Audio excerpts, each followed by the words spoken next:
सर्दी आ रही है और सर्दी में लोग अक्सर अपनी खुराक भी बदलते हैं। लोग अपनी सर्दियों की खुराक में ग़िज़ाइयत से भरपूर खजूर को शामिल करते हैं।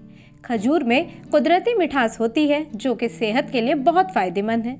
खजूर में कई किस्म के विटामिन्स और मिनरल्स पाए जाते हैं। लेकिन क्या आप जानते हैं ये खजूर जो हम रोज़ खाते हैं, दुनिया में इसका सबसे बड़ा बाग कहाँ है?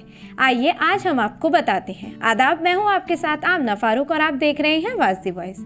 मिस्र ने हाल ही में खजूरों का दुनिया में सबसे बड़े बाग का Guinness book of world record में अपना नाम दर्ज करवाया है। मिस्र दुनिया का सबसे बड़ा खजूर पैदा करने वाला मुल्क बन गया है।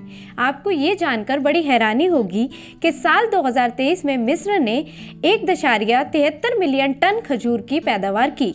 आपको बता दें कि खजूर के बड़े प्रोड्यूसर ममालिक में ईरान, सऊदी अरब और इराक भी शामिल है, लेकिन पहले नंबर पर अब मिस्र है।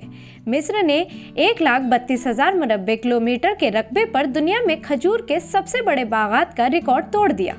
तौशकी प्रोजेक्ट के नाम से बाग कायम किया गया है। बाग 35,000 हेक्टेयर के रकबे पर 2.3 मिलियन खजूर के दरख्त लगाने के मंसूबे का हिस्सा है। पहले ही 23,000 हेक्टेयर के रकबे पर 1.5 खजूर के दरख्त लगाने का काम मुकम्मल कर लिया है। ये मंसूबा 2018 में शुरू हुआ था।